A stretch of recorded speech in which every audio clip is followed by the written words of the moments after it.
நடிகை மனோரமா உடலுக்கு அஞ்சலி செலுத்த வந்த நடிகர் சிவகுமார் தெரிவித்த கருத்துக்களை இப்போது பார்க்கலாம். ஒரு மனிதருக்கு திறமையும் கடுமையான உழைப்பும் இருந்தா நம்ம எங்கே பிறக்கிறோங்கிறது முக்கியமே இல்லை. எவ்வளவு கீழே பிறந்திருந்தாலும் பாதாளத்துக்குள்ள இருந்தாலும் வாழ்க்கையில் மிகப்பெரிய எல்லையை தொட முடியுங்கிறதுக்கு உதாரணம் இந்த அம்மையார். அப்பா ஒரு கௌரவமான குடும்பத்தில் பிறந்தவர். ஆனா இந்த பாப்பான்னு சொல்லக்கூடிய மனோரமா பிறந்த உடனே அம்மாவையும் குழந்தையும் வீட்டை விட்டு வெளியே அனுப்பிட்டாங்க. பச்சை குழந்தையை வச்சுக்கிட்டு பள்ளத்தூர் பகுதியில் இவங்க தாயார் சொன்ன நம்ப மாட்டேங்க, வீட்டு வேலை செய்து இந்த குழந்தையை காப்பாற்றினார். முறையா பள்ளிக்கூடத்துக்கெல்லாம் போறதுக்கான வாய்ப்பும் கிடைக்கல. ஆனால் திருஞான சம்பந்தம் மாதிரி ஞானத்தை இறைவன் அந்த குழந்தைக்கு முதலே கொடுத்துட்டான்.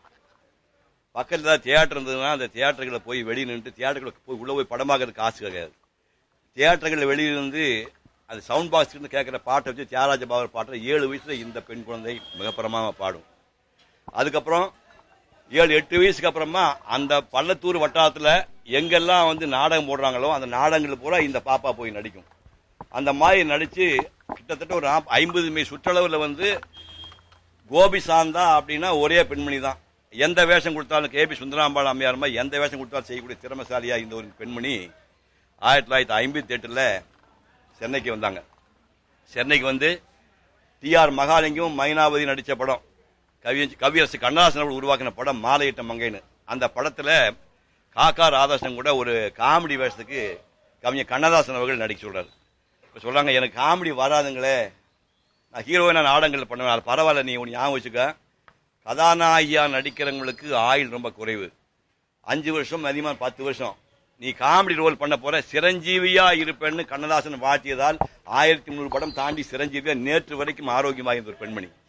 நீங்க பாதி பிரஸ் வந்திருப்பீங்க. சென்ற வாரம் கரெக்டா போன ஞாயிற்றுக்கிழமை போன சனிக்கிழமை அன்னைக்கு அந்த பத்திரிகையாளர்கள் மூத்த பத்திரிகையாளர் ஒரு பாராட்டு விழா ஏற்பாடு பண்ணியிருந்தார் தியாகராய ஹாலில். அந்த ஹாலில் 1952 பராசக்தி படம் வந்த போது பராசக்தி படத்துக்கு ஒரு பத்திரிகை பரபிரம்மம்னு கிண்டல் பண்ணி விமர்சனம் பண்ணியிருந்தாங்க. அது கலைஞர் அவர்கள் அந்த பரபிரம்மங்கிற தலைப்பை வச்சு ஒரு நாடகம் எழுதி சிவாஜி ஊரூரா போய் கட்சிக்கார நாடகம் போட சொன்னார். அந்த நாடகத்திலே எழுதப்பட்ட புறநானூற்று தாய் அந்த வசனம் தான் மனோரமா அவர்கள் அன்னைக்கு போன வாரம் சனிக்கிழமை குடிசைதான் ஒரு புறத்தில் கூறிய வேல்வாள் வரிசையா இருக்கும் அந்த டயலாக். மொத்த டயலாக் 7 நிமிஷம். இந்த அம்மையார் போன வாரம் சனிக்கிழமை அந்த 7 நிமிஷம் அந்த டயலாக் பேசினாங்க. அது பேசி இன்னொரு டயலாக் ஏஎல் நாராயணன் எழுதி கொடுத்தது. அவர் பிரமாம காமெடி மெட்ராஸ் பாஷை எழுதுவார். அந்த டயலாக் இத்தனை ஆண்டுகளாகி உடம்பு கீழே போய் கூட எல்லாரும் முன்னாடி செஞ்சு காட்டணுங்க அன்னைக்கு அதை நடிச்சு காட்டினாங்க. அப்படி காமெடி நடிகையாக வந்தவங்க அந்த காலத்தில் நீ சாரங்கபாணி, டி.ஆர். ராமச்சந்திரன், கே.ஏ. தங்கவேலு, நாகேஷ், அந்த பக்கத்தில் சந்திரபாபு, சோ, சூரியராஜன், எஸ்.எஸ். சந்திரன், விவேக், வடிவேல், அத்தனை காமெடி நடிகர்கள் இவங்களோட நடிக்காத நடிகர்களே கிடையாது. அந்த மாதிரி கடைசி மூச்சு வரைக்கும் நடிக்கக்கூடிய வாய்ப்பு கிடைச்சவங்க. எஸ்.எஸ்.ஆர். அவருடைய நாடகங்களில் மெட்ராஸ் மாலையிட்ட மங்கை முடிச்சுட்டு எஸ்.எஸ்.ஆர். நாடகங்களில் கதாநாயகியா நடிச்சவங்க. ஞாபகம் வச்சுங்க, எஸ்.எஸ்.ஆர். மொத்த நாடகம் எஸ்.எஸ்.ஆர். நாடக மன்றத்தின் கதாநாயகி.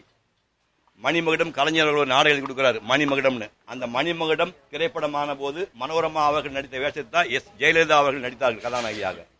அப்படி நடிக்க ஆரம்பிச்சு ஏ.பி. நாகராஜன் அவர்களுக்கு மனோரமா அவர்கள் நான் தான் செல்ல குழந்தைங்க.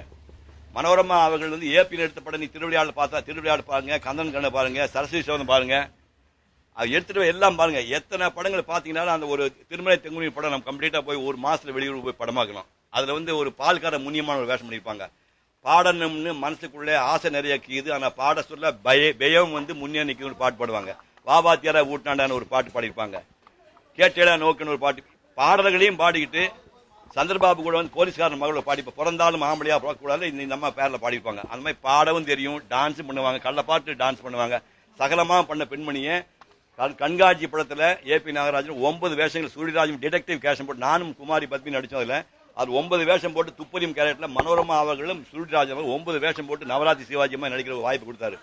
அவங்க நடிச்ச படங்கள்லயே ஏபிஎன் படங்கள்ல நீ யாரும் மறக்க முடியாது. நீங்க தில்லனா மோகன், ஜில்ஜில் ரமாமணி, சிவாஜியை பார்த்துட்டு என்னடா நம்ம சாப்பிட்டுவா போலுக்குன்னு ஃபீல் பண்ற அளவுக்கு அற்புதமா பண்ண படம். ஏவிஎம்ல உயர்ந்த மனிதன் படத்துல நான் நடிச்ச படத்துல அந்த அம்மா நடிச்சாங்க. கிளைமாக்ஸ்ல வி.கே. ராமசாமி ஜோடி அந்த அம்மா நடிச்சிருப்பாங்க. ஏவிஎம் நடித்த படம் பாட்டி சுலை தட்டாதே வந்து சரித்திரம் படைத்த படம். அந்த பாட்டி சுலை தட்டாத படத்தை நடிப்புக்கு இலக்கணம் வகுத்தாக சொல்லப்பட்ட பானுமதி அண்ணா அவர்கள் நடிப்புக்கு இலக்கணம் வகுத்தாக சொன்ன பானுமதி அவர்கள் அந்த பாட்டி சுலை தட்டாத படத்தை தெலுங்குல பண்ணான்னு பார்த்து மனோரமாவை போல் நான் நடிக்க முடியாதுட்டாங்க. மனோரமாவை போல் நடிக்க முடியாது சொன்னாங்க. அப்படி ஒரு அற்புதமான ஒரு பெண்மணி. பாலச்சந்திரனுடைய துவக்ககால படங்கள் பண்ணாங்க. அதை விட பிரமாத விஷயம் பண்ணது பாப்புலர் கதாநாயகி நாடகங்களில் போடணும்னு சொல்லிட்டு எதிர்நீச்சல் நாடகத்தில் சவுகா ஜானகி பட்டுமாய் வேஷம் கொடுத்தாங்க. நவகிரகம் நாடகத்திலே மனோரமா அவர்களை முக்கியமான நாகேஷ்க்கு ஆப்போசிட்ல கேப் கொடுத்து பிரமாதம் பண்ணி துரதிருஷ்டவசமாக படம் எடுக்கப்பட்ட போது அந்த ரோல் அவங்க பண்ண முடியாம ராகினி பண்ணாங்க. அந்த மாதிரி ஆரம்பிச்சு முக்தா சீனிவாசன் பக்கத்து வீட்டு இருக்கா. முக்தா சீனிவாசன் படங்களை பர்மனெண்ட் அவங்க தான் ஹீரோக்கள் மாறிட்டே இருப்பாங்க, ஹீரோயின் மாறிட்டே இருப்பாங்க. ஆனா முக்தா சீனிவாசன் அவர்கள் படத்துல பர்மனெண்டா மனோரமா இருப்பாங்க. அந்த படத்துல ஆல்மோஸ்ட் எல்லா படத்தையும் ஷோசார் வசனம் எழுதியிருப்பாரு. ஷோசார் ஜோடி அனுப்பிச்சிருக்காங்க. ஷோசார் வந்து டைரக்ட் பண்ண யாருக்கும் வெட்கமில்லை படத்தை மைசூர்ல ஷூட் பண்ணோம். மைசூர்ல ஷூட் பண்ணும்போது ஜெயலலிதா அவர்கள் கதாநாயகி 4 வக்கீல பண்ணுவேன், அம்மா வந்து அதை பண்ணாங்க, ஒரு வேலை பண்ணுவாங்க. இந்த மாதிரி இந்த நெடிய காலத்துல பாத்தீங்கன்னா சிவாஜி அவர்கள் எம்ஜிஆர் அவர்கள் கதாநாயகனாக எந்த அளவுக்கு உச்சம் தொட்டார்களோ அதுபோல நகைச்சுவையிலே உலக அளவிலே மனோரமா அவர்களை போல இவ்வளவு வேஷங்கள் பண்ண நடிகையே இல்லை, இனிமேல் இருக்க போவதில்லை. மிகப்பெரிய பாக்கியம் என்னன்னா பாய் போட்டு படுத்து நோய் வந்து பிடித்து பல நாள் கிடந்து மடிவதா முடிவு அப்படி ஒரு டயலாக் கருணாநிதி அத மாதிரி வந்து சென்ற வாரம் நீங்க எல்லாம் பாக்குற மாதிரி அற்புதமான நடித்த பெண்மணி இன்று விடைபெற்றுக் கொண்டார். அந்த இடம் எப்பவும் காலியாகட்டும், அவருடைய ஆத்மா சாந்தி அடையட்டும்.